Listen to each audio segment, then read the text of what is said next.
Okay, well, hi everyone, and thank you very much for watching or listening. It's Liam Hartery back with you today with another episode of the Simply Inspired podcast. And today I'm joined by a very special guest, Mr. Chris Jacobs, a long serving and very well respected medium, also a tutor and author. And today we will be having a chat about the spiritual life, some of Chris's own spiritual experiences, one or two broader questions about what it means to lead the spiritual life.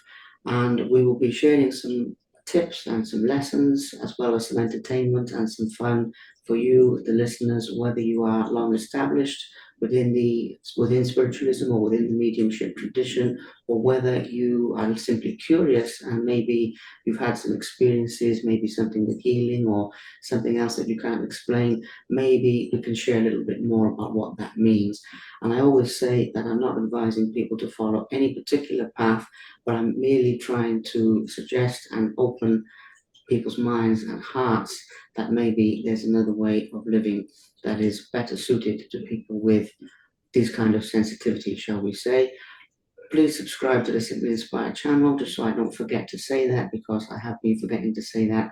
And Chris, thank you very much, my friend, for making the time for this. And as I said before we started recording as well, thank you very much for bearing with me during the illness that I've had as well. Appreciate that very much. Thank you. It's an absolute pleasure. I'm thrilled to do it.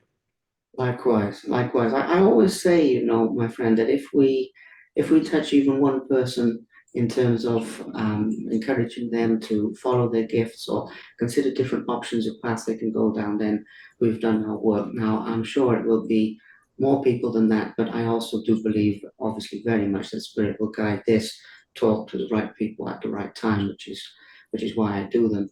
Now, we will be talking about your own spiritual journey and your own life itself. But before we do that, I wanted to start with one broader question because, as I was saying before we started recording, when you served my mum's church, the Greater Awareness Church, you gave a wonderful talk on what it means to live a spiritual life. Now, I know you probably serve too many churches to remember every individual talk, but broadly speaking, I would like to start there just to make sure that people don't have any preconceived notions about this.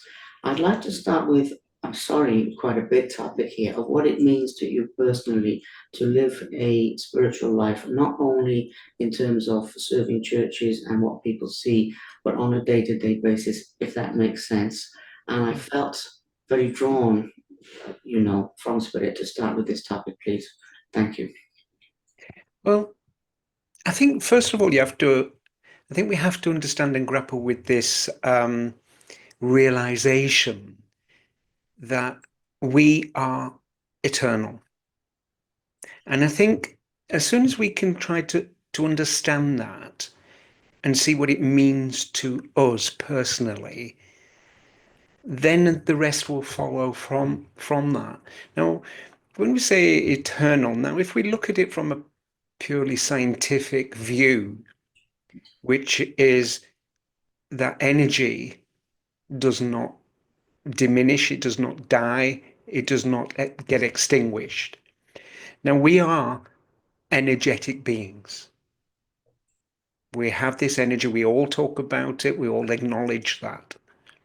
So, when we go through this, what we call death, where does that energy go? What happens essentially to that energy that is us? And I think if we can try and look at it from that point of view and understand that, right, okay, so we're energetic, that part of us cannot die. Now, which part are we talking about? You know, for me, it's the consciousness, because the consciousness is the seat of the soul. And that consciousness evolves, it grows with everything that we do, everything that we say, every aspect of our lives. So we're going to that one step where we know that that consciousness must live on. It must go somewhere. Now, It doesn't matter what your beliefs are, to what religion you may or may not subscribe to. But I think in some form, I'm going to say 99.9% of us believe that we go on, that this isn't the end. This doesn't mean that Chris or Liam is finished at the end of this life. So where does that go? Where does that consciousness go? For those that want to understand, perhaps it's a heaven or the spirit world or nirvana, whatever your aspect of your belief is. Now, so if that energy doesn't die, that consciousness doesn't die, what does it become? Because we are sentient beings, we've learned, we've taken on things. But do we not continue to learn once we've gone through that veil of the death? What stops us from learning? Because we are sentient beings. So we pass through that and we go to wherever it is believed. I'm going to say here, which is kind of a rhetorical question in a way that, is there a heaven and is there a hell? Yes and no. They are both yes and they are both no. Now, what do I mean by that? Well, that comes down to what we believe here, what we understand here, maybe what we've been taught, The best way that Spirit described hell to me, because I said, what is hell? And they said, hell is whatever you make it to be.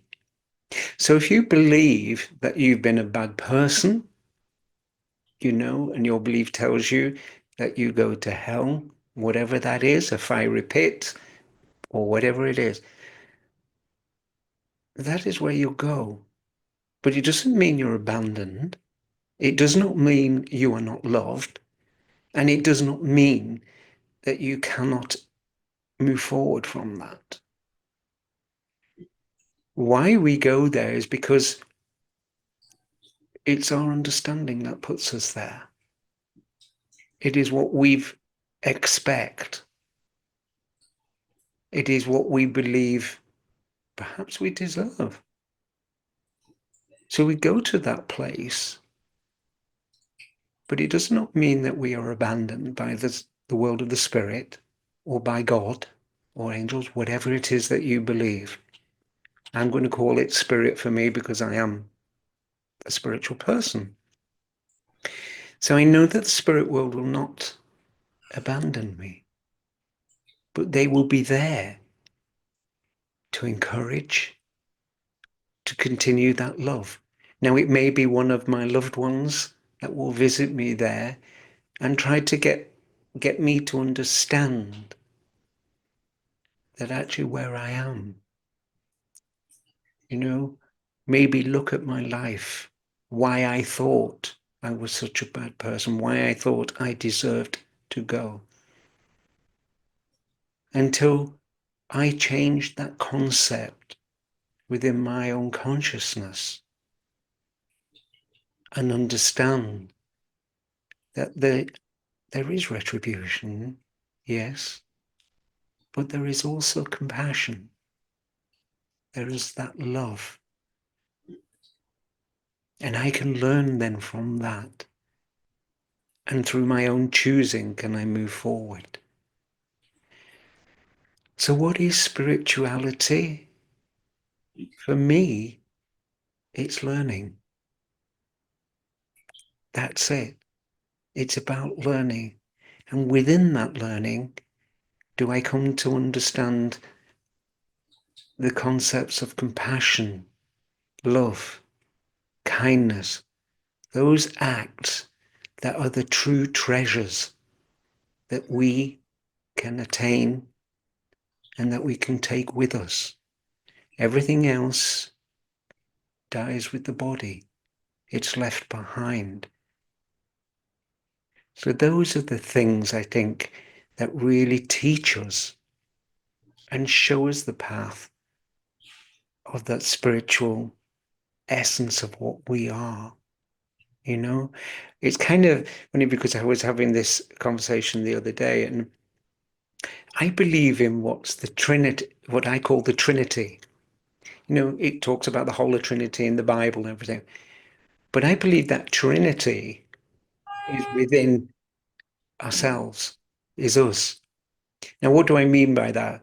Well, the Trinity is exactly what it says, 3 parts. And if we look at ourselves, we are beings of 3 parts.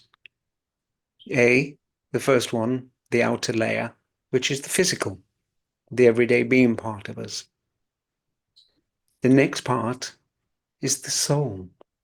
That soul that gives us independence, and understands who we are, gives us that character, if you will, like. And then the third part is the spirit. The spirit, that part that belongs to God, the greater consciousness, the big spirit, whatever, again, you wish to call it or you wish to understand it by. And those 3 parts are all influenced by each other. The spirit, as it were, for me is, and this is my view and how I understand it, is that part that belongs to God, that part that understands and learns through us and experiences through us. But yet we can experience God through that too, if we care to look and if we care to try and understand that. Am I saying it's easy? No. Am I saying, that it is difficult and unattainable? No. It's only ever as easy as we choose to make it. We bandy this word, spiritual, and what it is to be spiritual, as though it's attained. I don't believe it's attained. It is part of who we are. It's there for us to discover it. It's there for us to unravel it and fold it. And it's there for us to experience it, learn from it. And anybody, whoever's watching this, can learn to be like that. All it takes is being mindful of your actions, how you are, and what you're like. And I would always suggest when people say to me, well, how do I go about attaining this? How do I go about discovering this? And I say, well, first be good to you. It has to start with you. Because it is you. So look at the way you think, look at the way you react and respond, and try to choose that path that doesn't cause too much damage. Are we going to say silly things? Are we going to make stupid decisions? Of course we are. It's part of the human experience, because that's how we learn. That's how we grow. That is why we are here, to experience and to grow, to enjoy. And I find that, I don't know about you, Liam, but I find that people find that word so hard, to enjoy life. It doesn't mean everything's going to go perfect, doesn't mean we're going to have everything we ever desire, but it does mean we can enjoy each moment, experience that moment, maybe smile in the face of adversity, knowing that those moments are fleeting. Would you say the same? I would. I agree completely. As I mentioned before, when you spoke on this at my mum's church, I took a lot of inspiration from your very eloquent description of bringing spirituality into our day-to-day lives, which is obviously where it belongs. But at the same time, it's surprising how many churches I've been to where people overlook that fact, and they behave one way within the church setting and another way outside of it. So I was very inspired by that description, and I must say by this description as well. Well, I think it is. It's also, when people come to us for learning, as a tutor, I want to be a medium. I want to be this. I want to be that. I want to be the other. My first thought is, why don't you be you first? Be that true essence of you. What I mean by that is evaluate what it is you do, what it is you've done, but don't let it be a millstone around your neck either. You know, you are granted, you know, the freedom of expression. You are granted with all that life has to offer. Now, whether you choose to see it as bad, good, or even indifferent is entirely up to you, but it's how you experience, how you choose to experience those experiences. You know, we're funny creatures, really, because we always have to label everything with something, don't we? You know, it's like when people say, "What's the name of my guide?" For, I think 20 odd, nearly 30 years, I never knew the name of my guide. It didn't matter because, you know, he just always used to say to me, "I will be whoever you need me to be." And I never got that until later on in life. You know, there's no need to label ourselves, you know.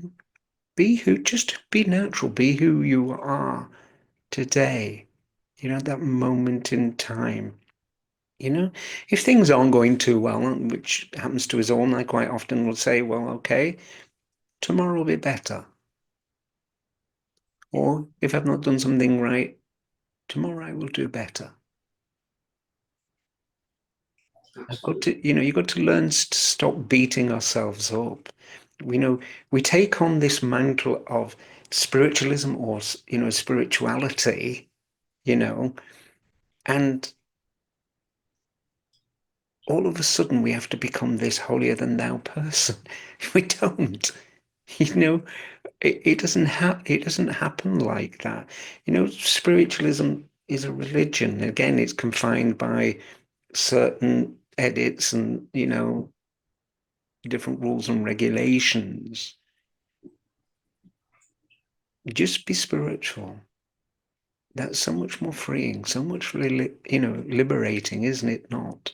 You know, I love looking at other faiths, like I know you do. I love looking at Buddhism, Hinduism, all of these Eastern faiths, because I can take something from every one of them, and it resonates with my heart. You know, I'm a great one for nature. I love nature, absolutely love it. And that's why I like the things of in Buddhism, because it's very nature based, you know? And I find it quite liberating when I look at these and think, that resonates with me, that bit. But it doesn't mean I have to follow everything they do. I just need to be me. And, then we might ask, well, how do we discover that deeper sense of spirituality within us? First, I would say be quiet, go within. And what that means is, when people there, you see them straining to be quiet on the face, in the face, doesn't mean we're going to stop the chatter within our mind. But we've to learn to let it go. We've to learn not to seize onto it. We can learn to bring that peace within us. Don't let it disturb that peace. So when we go into that stillness, we can learn to listen to that deeper sense of us, our own soul. And then as we move forward with that, as we gain strength and more resilience, then we can start to listen to the spirit, to the essence of the great spirit itself. Because there is no difference. If we can learn to listen to ourselves, listen to every aspect of that, I kind of look as well what I've done. I love philosophy, and I love looking at the deeper aspect of that spiritual side.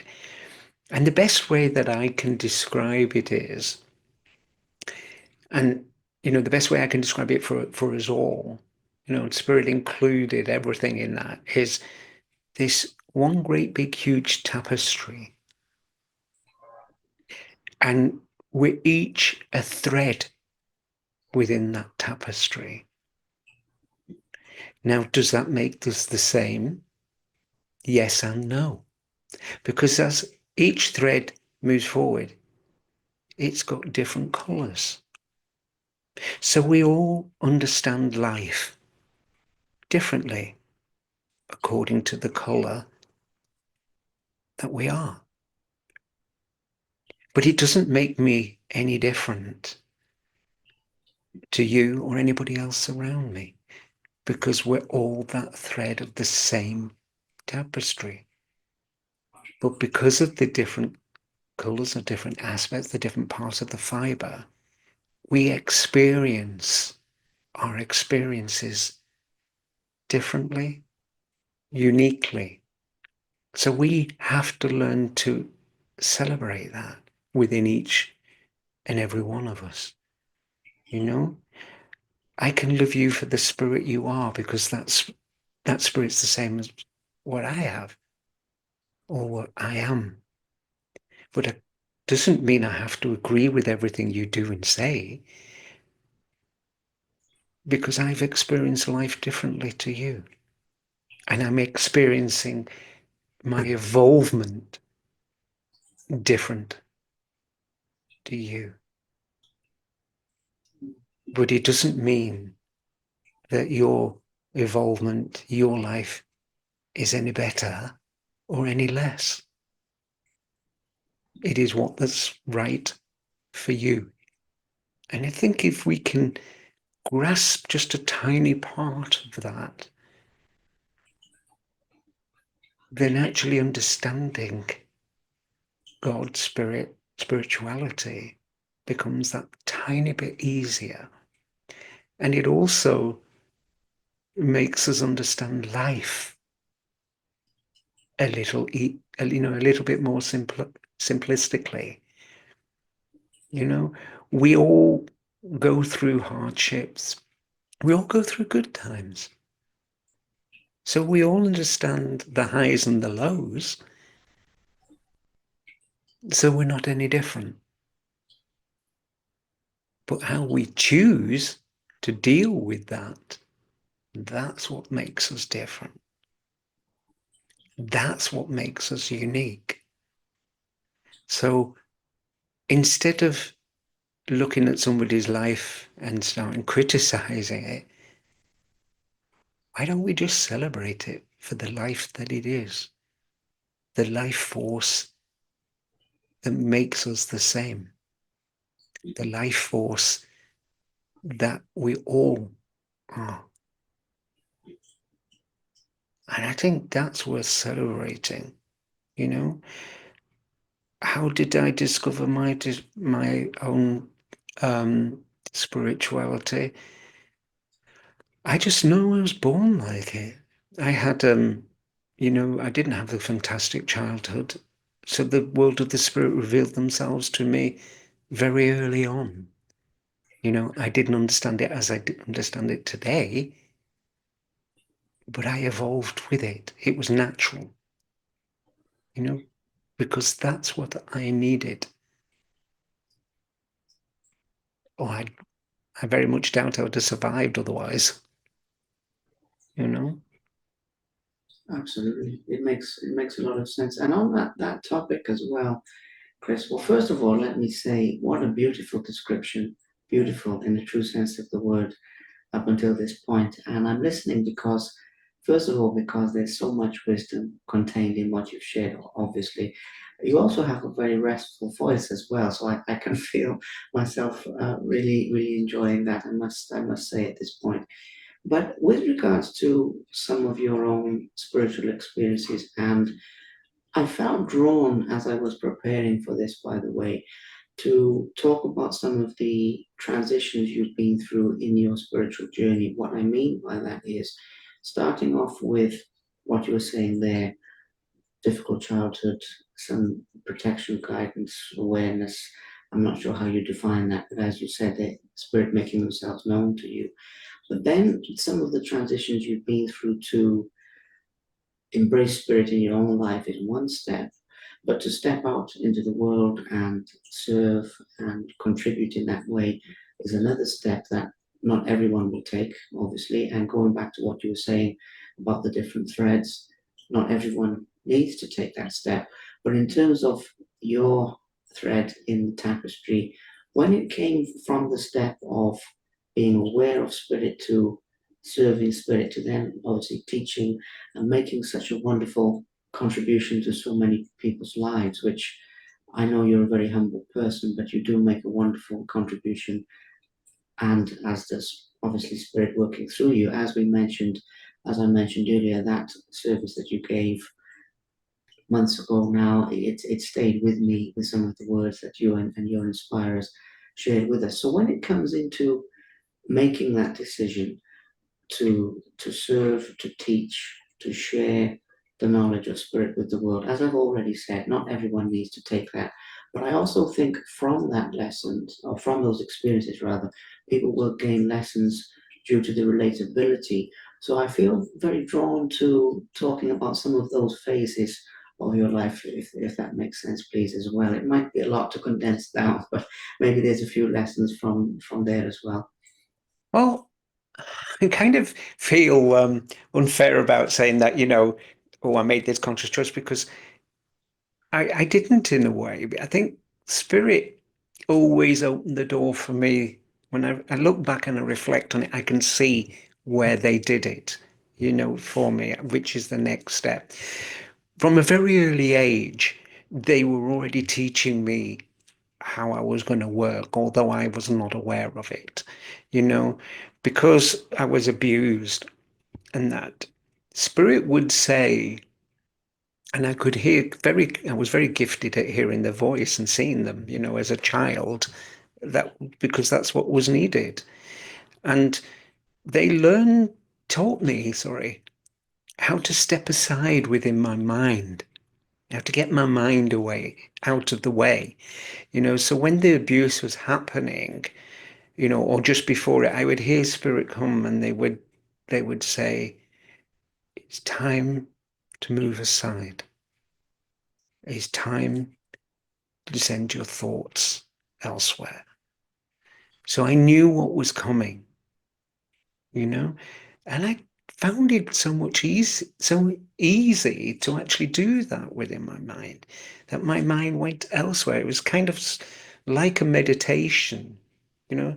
I find it, I've got to put it here where people go on about meditations and all this sort of stuff. Find it very hard to do a purposeful meditation. I think we all have to discover what way that works for us. And mine is doing it in a whole different way, you know? And so in that way, they taught me to step aside, So this was preparing me for later, so that when I worked with spirit, I could calm my conscious mind and allow the blending to happen. And, you know, then as I got to about my 12th year, and it was the night before my 13th birthday, I remember speaking to the spirit world, and it is in the book, and saying I wasn't aware that I was speaking to the spirit world. It was always God because my family was Catholic at the time. So it was always God.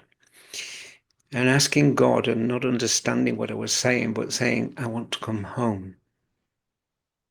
And I always use that word home rather than heaven. It sounded better. It always felt better. And then I wanted to do that. And the voice, I'm surprised it didn't wake anybody up because it was external, because it was late at night. And the voice said to me, of course, that you can do this. You can come home anytime you choose. What if I promised you things will change? We will get you out of here. We will move you forward. Would you stay then? And so I made that agreement with the spirit world, and I've never forgotten that agreement. You know, they told me it wouldn't happen yet, and it was actually 3 more years. No, sorry, 2 and a bit years, just after 15, when suddenly I felt the spirit move within me when I turned around and said, enough, I'm leaving. And I did. And there was no fear. And he said, that's what spirit can do with us, do for us. There was just no fear. I just followed. So what I was actually doing was surrendering myself to that higher power and trusting it and believing it. And that's what we need to do for those who wanted to take the mediumistic path or the healing path or whatever path they choose within their own journey. It was about surrendering and trusting and believing, you know. But I was still a child. And the fortunate thing about children is they can do that very easily, very easily. And so that's what happened. I left home and moved into the next phase. And fortunate for me, I've always been a loner, but I've never been alone. And that's a hard concept to try and describe to people and try to get them to understand. Of course, there's the people around me, and I've got my lovely wife and everything, but I'm very content to be alone because in here and in here, I'm never alone because I can just talk to the spirit world and they will talk back, or I can talk to my own soul and listen to its own thoughts. So at each stage, it went, it moved into that, and I just found that I was always in the right place at the right time. So is that coincidence? No, because I don't believe in coincidences. I believe everything's done for a reason, you know? Even when things bad happened to me, they were for a reason, And I found that I then, in one episode in my life, something ended and, a relationship ended with his wife, everything. And it wasn't easy. It wasn't good for me. But that door needed to shut because if it hadn't, I would have moved away and started a new life elsewhere. And that opened that door then for me to become what I've become today, you know. It, and I call myself the medium, but really, again, that's just a label. Am I a label? I'm a healer. We're all healers, but I heal with words, with that kind of connection. And so, you know, medium seems a little redundant in some ways, but I do believe for those people out there who don't think there's healer or mediumistic, never underestimate what you can do. You are a healer as well, because how many times have you put a loving arm around somebody? How many times have you smiled at a stranger And you may touch their heart in a way you could possibly understand. You've healed something within them just by that smile or that random act of kindness that you maybe didn't even give a second thought to. So don't underestimate the power that you have. If you can consciously just say good morning to somebody, or just consciously say, how are you today? With no thought of recompense for that, with no thought of, oh God, I've got to stand here now for hours and listen to them. You know, I don't think as human beings we actually understand the power we hold within us. I don't think we understand what we can do, how far our reach can go. We've all heard of the butterfly effect. We just flap our wing this side of the earth and that ripple goes right round there. And it does. Because that smile, I might smile, meet you in the street, not know you, and give you a smile, that touches your warmth, warms your heart and touches you in a way that makes you want to smile at the next person you see, and so on and so forth. And that smile then spreads throughout the day and spreads across the earth. So don't underestimate what love you can bring, what healing you can bring, what warmth and joy. We all have that power.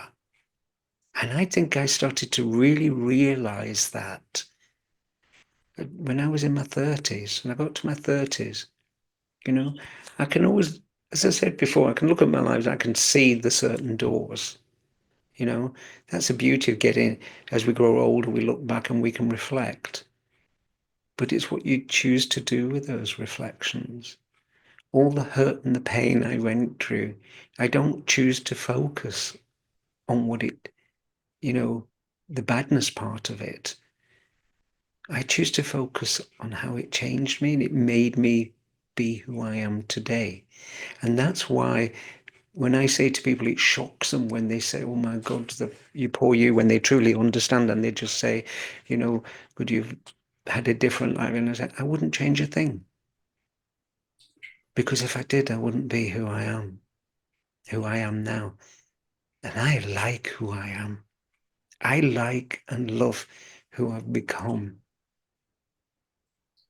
Because if I didn't, how could I help people?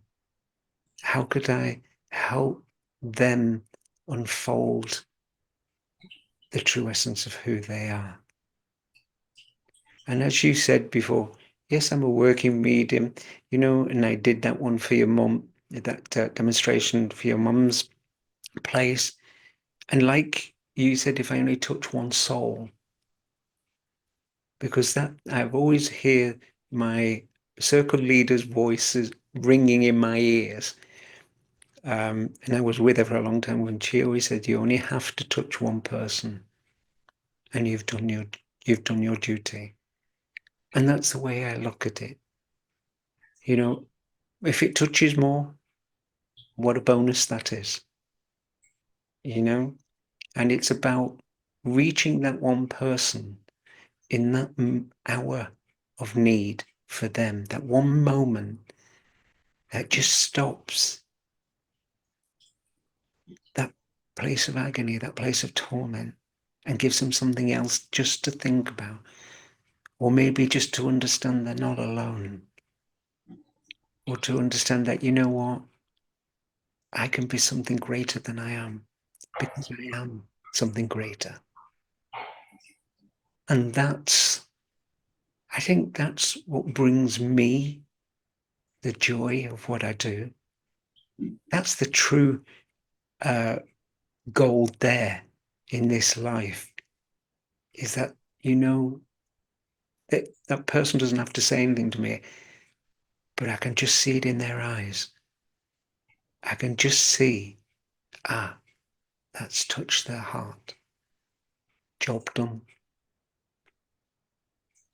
Absolutely. In which case, I must cut in for a moment because if I seem slightly stunned, as I'm taking this in my side, there's a couple of things you've said in there that are actually answers to questions I've been asking Spirit and things I've been praying on. You probably know that. I won't go off on a tangent with that now because it makes complete sense. But just so you know as well, that as I was listening particularly to that description, I was just sitting back thinking, wow, that's exactly what I've been asking for. And it always comes in the form of a message somewhere from somebody. But I do appreciate that. You may not even realize it, but there's several things you've said that are tremendous help to me with my path and a few things I'm discovering. I'll tell you more about that separately, but just to say thank you for that. I do also feel drawn, Chris, in the final phase of this because I'm aiming for about an hour up, so say in the last sort of 10, 15 minutes that we have, I feel very much something to mention briefly here as well about the changes that you've seen. And with this, I am talking more specifically about mediumship institutions, with obviously the SNU and the different organizations, Alpha Findlay, and all of these different wonderful places.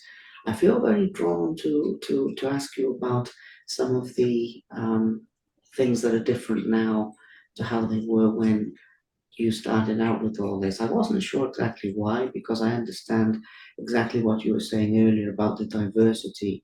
And certainly on my own spiritual path, what you were saying earlier about the different faiths, I completely agree. There's something that we can take from every single one of them. So when that feeling was coming over me of, ask Chris about the shifts that he's seen within the spiritualist movement, I was thinking, doesn't that narrow it down a little bit?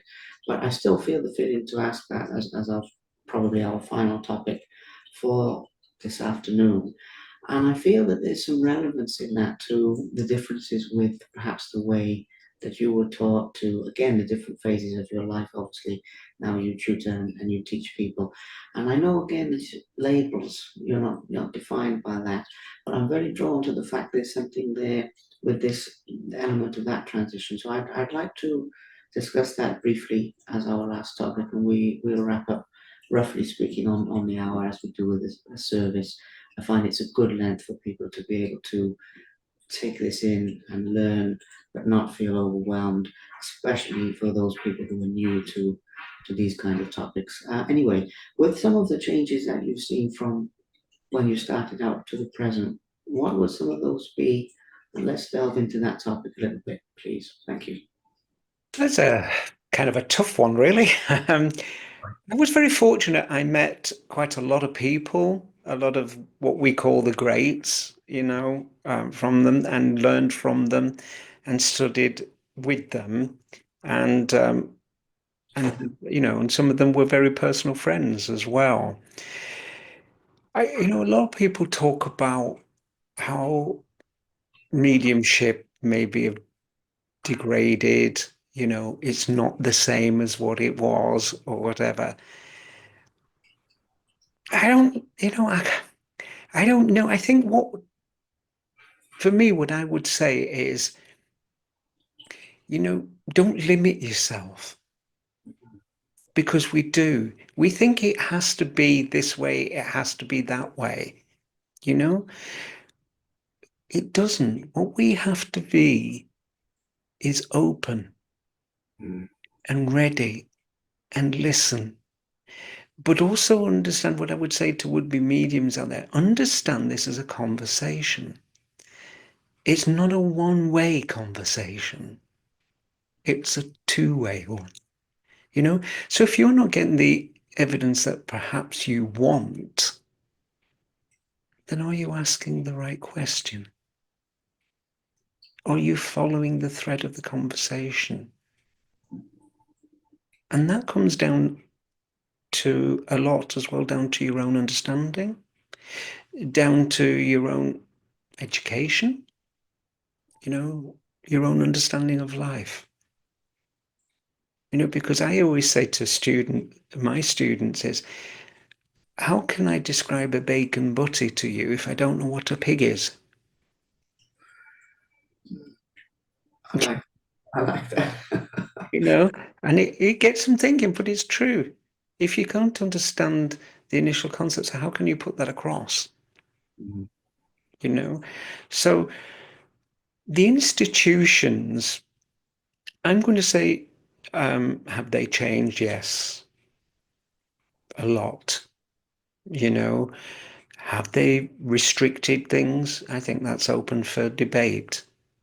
You know, I'm not going to say yay and I'm not going to say nay either. You know, it's an argument I don't really need to to have. You know, but yes, because I belong to an institution too. But I remember how it was. You know, and yes, I understand things have to progress and things have to go forward. You know, but I also kind of think when you subscribe to an institution, don't lose yourself in it. Don't stop questioning, you know, because by questioning, we understand, you know, but understand this too. Not everything's going to fit with you or resonate with you. And that's okay. That's all right because you're unique, you know. Absolutely. We're not all the same thing. Same, you know, we don't all have the same understanding of the same wants or desires. So it's okay to understand it from another perspective.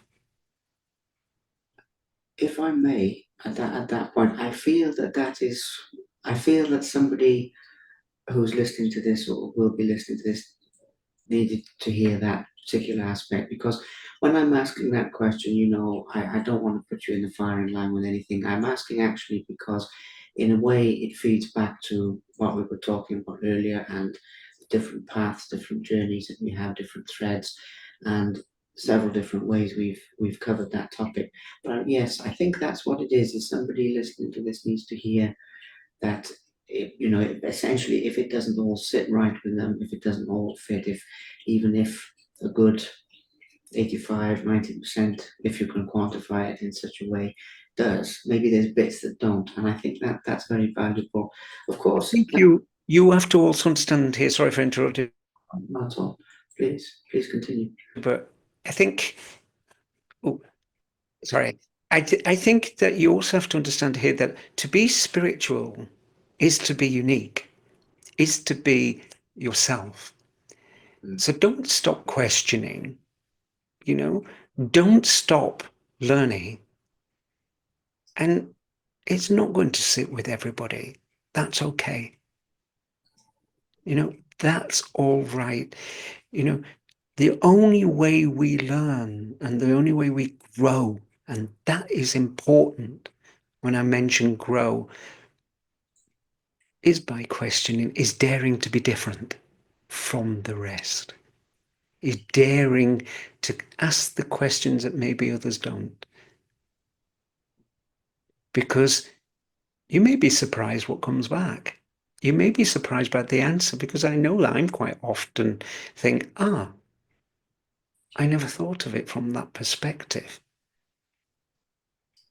So maybe I need to look at that aspect again and understand it from a slightly different point of view than I originally had.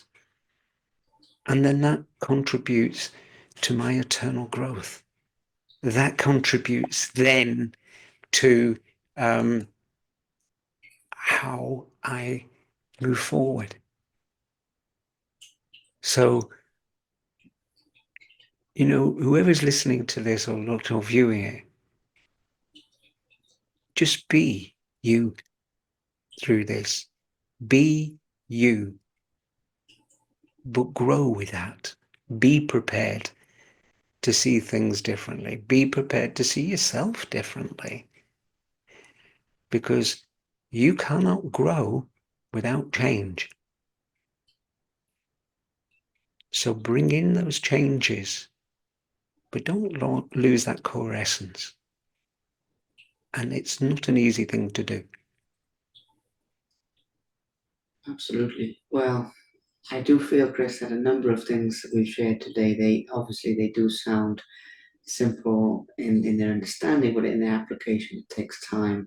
But I will say that anyone listening to this, going back to what you said earlier, Chris, if people are kind to themselves and give themselves the the time and the patience and the presence, of course, with themselves to take that one step at a time, they will get there. I know it's not a destination, but they will grow in the way that you're referring to. So I think that's a wonderful message to close out with. I remember once, I will say very briefly, I remember once that Simon James, who you may know, told me something very similar, worded slightly differently about being my own version of myself. He's someone who helped me a great deal when he was in the UK, when I was in the UK at one point, not on a formal basis, just on, I think, spirit brought us together.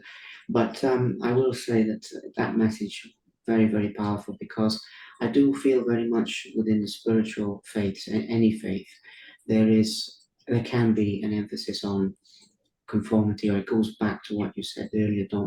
Don't lose yourself, and even that is such a simple but such a powerful message that I think is absolutely wonderful. And it's something wonderful about you, Chris. You are totally unique, and I think that's wonderful, and that's a big part of what's made this wonderful talk. I would like to say, as we close out at this point, a big thank you, first of all, a big thank you to your inspirers, your guides, however you term that. I would like to say a big thank you for them. I'd also like to say, though, on your personal aspect, a big thank you for speaking so much from the heart, because I know some of this, or all of this is, it's channeling, it's moving through you, but when you're sharing things about your childhood, about things you've been through, I know you've probably shared it a lot of times, but I respect very much the courage that it takes to do that. And I definitely feel that that aspect will be of great benefit to people, as well as some of the bigger topics that we've shared. So, as you said before we started recording, easy listening, especially with your voice. And I'm so grateful for you taking the time to do this. So thank you.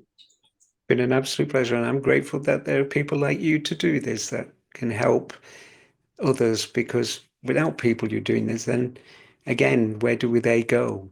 Who do they listen to? Who do they find guidance with? And so I'm sure those people appreciate what you do very, very much. And thank you, and God bless you. Thank you. God bless you as well. Thank you very much for watching. Please subscribe to the Simply Inspired YouTube channel, and there'll be more videos coming soon.